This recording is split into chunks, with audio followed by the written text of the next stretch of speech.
अभी जो मैं निवेदन करने जा रहा हूं आप लोगों से वह है कि कर्मों का सुधार सबसे बड़ी साधना है। आप मंदिर में जाते हैं, मूर्तियों की पूजा करते हैं, फूल पत्ती चढ़ाते हैं और समझते हैं कि हम पूजा कर लिए। उतनी ही पूजा नहीं है। रागाद्यपेतम हृदयम बाग दुष्टानृतादिभी हिंसादिरहितः कायः एतत् ईश्वर पूजनम। ये है पूजा। क्या? रागाद्यपेतम हृदयम। हृदयम मतलब मन। मन से राग द्वेष छल कपट को छोड़ दो। मन आपका छल कपट राग द्वेष से मुक्त हो जाए। मन की पवित्रता यही पूजा है।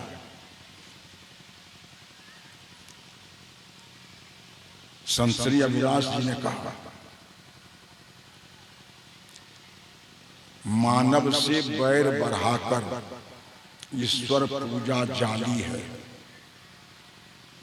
महात्मा गांधी ने भी कहा था कि इंसान को धोखा देकर भगवान की पूजा पाखंड के अलावे और कुछ नहीं है।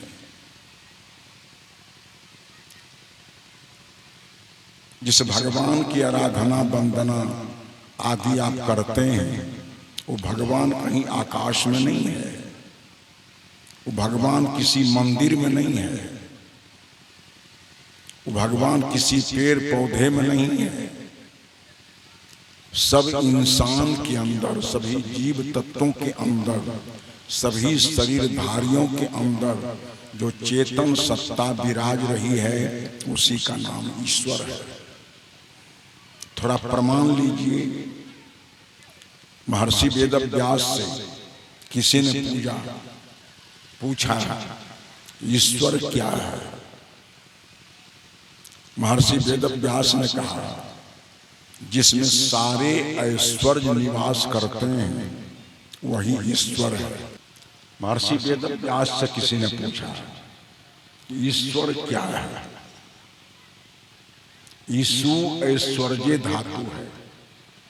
ऐश्वर्य अर्थ में ईसु धातु है और उसी में प्रत्यय हो करके ईश्वर शब्द बनता है।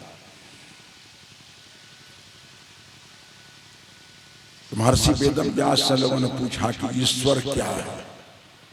कहा, जिसमें सारे ऐश्वर्य निवास करते हैं उसका नाम ईश्वर है। कहा, वो रहता कहाँ है? उसका निवास स्थान कहाँ है? महर्षि वेदव्यास कहते हैं कि ईश्वर सर्वभूतानां, सभी भूत प्राणियों के अंदर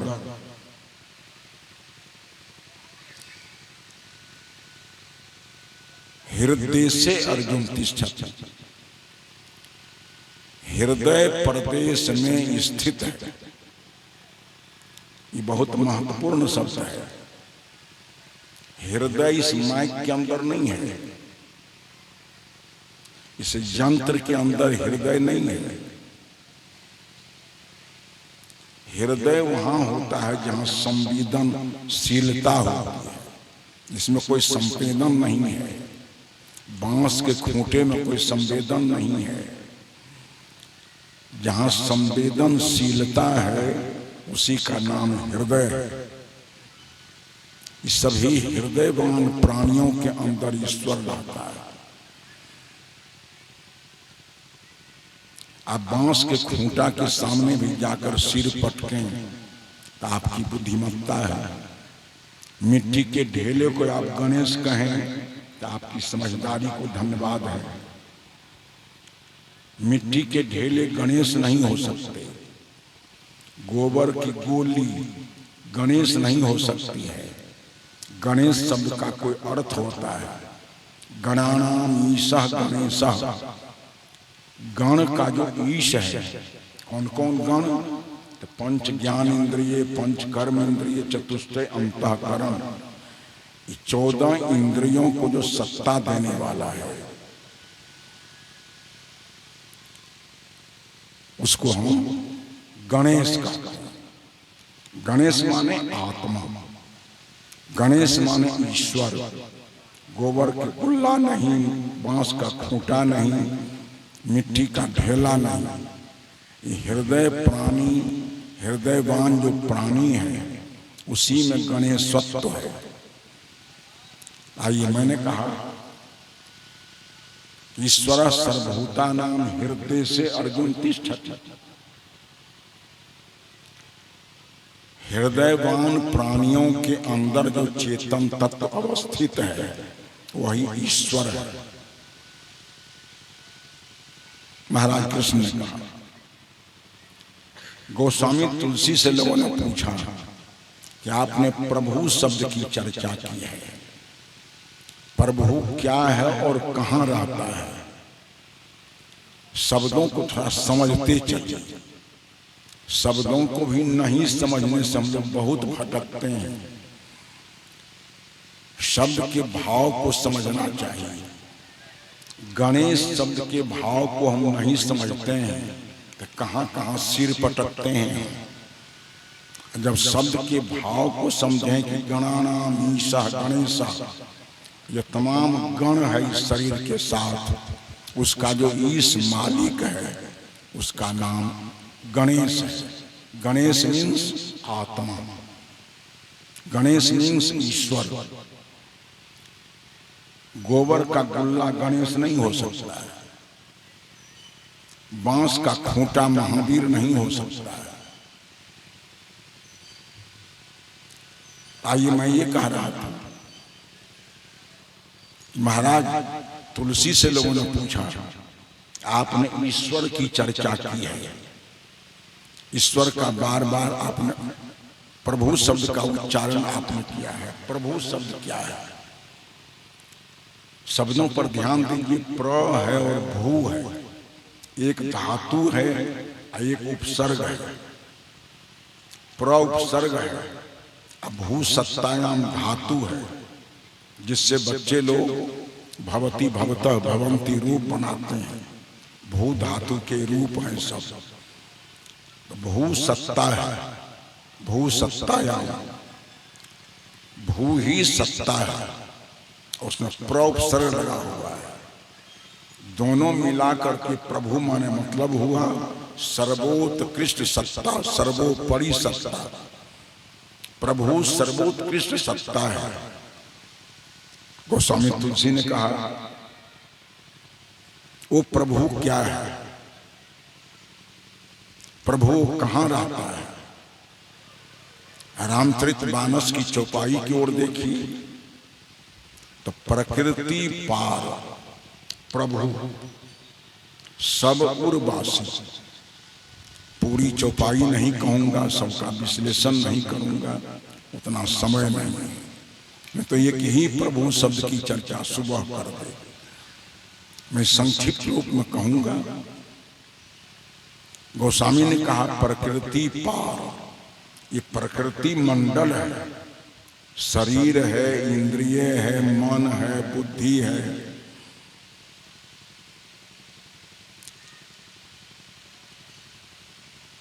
बिंदु है, ज्योति है, शब्द है, भ्रुकुमा तारा है। इस सारे के सारे उसी प्रकृति के विकार हैं। बिंदु शब्द जो है वह भी एक काल्पनिक चिन्ह है। बिंदु कुछ है नहीं। नीली पीली स्याही सफेदी है, वो आपके शरीर में ही नहीं है। वर्षा ऋतु है, आकाश में काले बादल सघन हो गए हैं, उसमें कभी कभी सूर्य का खंडाकार एक चिन्ह हो जाता है। ऐसे यहाँ के लाल बुझक्कर कहते हैं हे भगवान, इंद्र के सूर्य धनुष निकल रहे, लाल बुझक कर लो धरती पर बहुत, कुछ बूझे या न समझे, कुछ न कुछ अंदाज लगा देगा। जबकि लाल रात में इंद्र का धनुष नहीं दिखाई पड़ता। जब तक दिन है, जहां दिन है वहीं सूर्य का खंडाकार दिखाई पड़ता है, जिसको आप लोग इंद्र का धनुष कहते हैं। इंद्र का धनुष नहीं है, सूर्य का खंडाकार चिन्ह है। और उस खंडाकार चिन्ह में देखिए तो नीली पीली स्याही सफेदी वहां भी है। कहा है तो सूर्य की किरणों के 7 रंग है। पौराणिक ग्रंथों में आता है 7 घोड़ों के रथ पर सूर्य चलता है।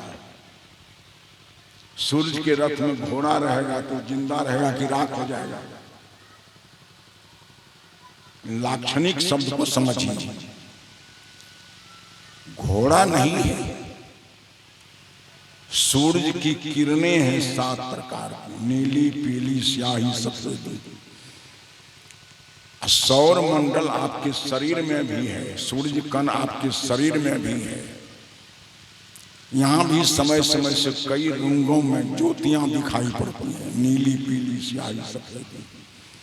न कोई भगवान है, न कोई भगवती है, न कोई इष्ट है, तत्वों का रंग है। शब्द सुनते हैं आप लोग, चाहे वो ध्वन्यात्मक हो चाहे वर्णात्मक हो, सारे शब्द वायव्य हैं। कहीं भी शब्द होते हैं उसका कारण है हवा।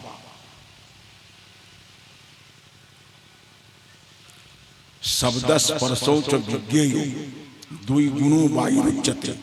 शब्द और स्पर्श वायु तत्व का गुण धर्म है।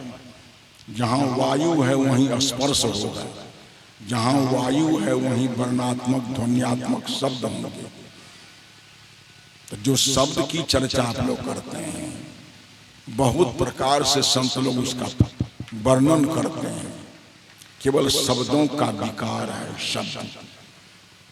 भुरुकवा तारा को आप लोग देखते हैं, उसका भी आजकल लोग बहुत ज्यादा विशेषता वर्णन करने लगे हैं। बिंदु है, ज्योति है, शब्द है, भुरुकवा तारा है, ये सब प्रकृति का विकार है। गोस्वामी तुलसी कहते हैं प्रकृति पार। तमाम जो चीजें आपने देखी, शरीर को देखा, इंद्रियों को देखा, प्राण को देखा, वायु को देखा, शब्द स्पर्श रूप रस गंध को देखा, बिंदु ज्योति शब्द आदि को देखा, सब प्रकृति का स्थूल और सूक्ष्म विस्तार है। इसमें भी लोग कम उलझे हुए नहीं हैं। गोस्वामी तुलसी की पंक्ति पर ध्यान दीजिए, प्रकृति पार। ये प्रकृति मंडल से पार परे कौन है? प्रभु आत्मा। प्रकृति से परे है सब प्राकृतिक। जितनी चीजें हैं सब प्रकृति के विकार हैं। आजकल लोग बिंदु की उपासना करते हैं, ज्योति की उपासना करते हैं, शब्द की उपासना करते हैं। थोड़ा विचार से काम लीजिए, इस सब को देखने वाला कौन है? बिंदु आपको देखता है कि बिंदु को आप देख रहे हैं। देखने वाला चेतन होता है, जो देखने में आता है वो जड़ होता है।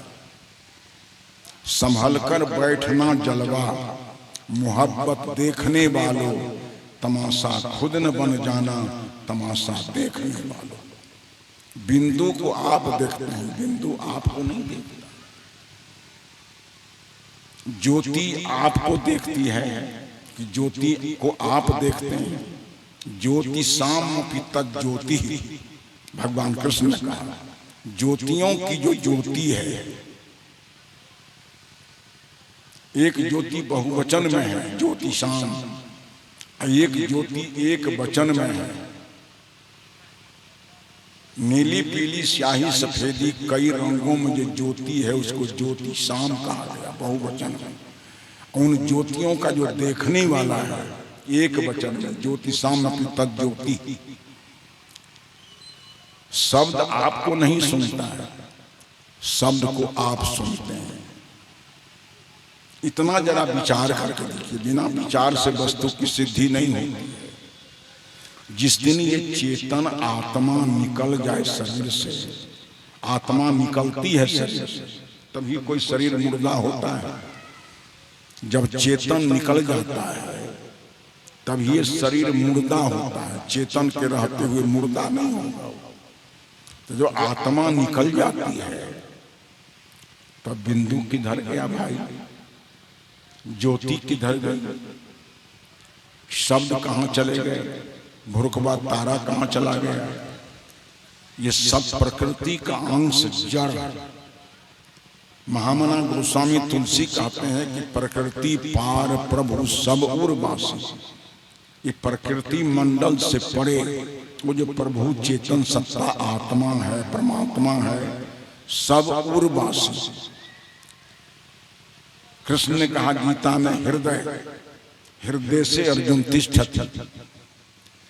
गोस्वामी तुलसी कहते हैं उर।